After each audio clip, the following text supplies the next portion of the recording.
Қайырлы күн баршаңызға. Бүгін сіздермен дәмді құймақтың рецептісімен бөлісетін боламын. Менімен бірге болыңыздар. Бізге ерітілген маргарин, сүт, қант, ұн және жұмыртқа керек.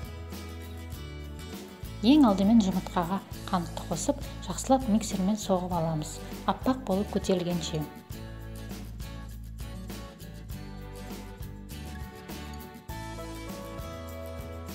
Енді осыған сүтпен ерітілген маргаринімізді құямыз, араластырамыз.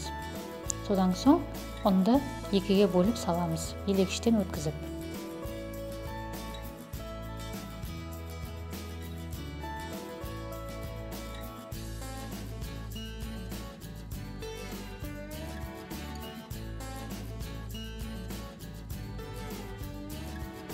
Массамыз дайын, міне осындай болып шықты.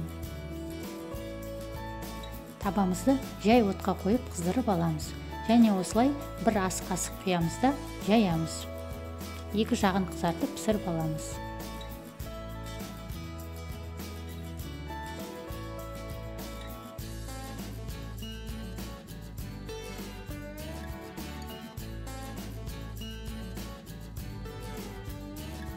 Дәмді құймақтарымыз дайын.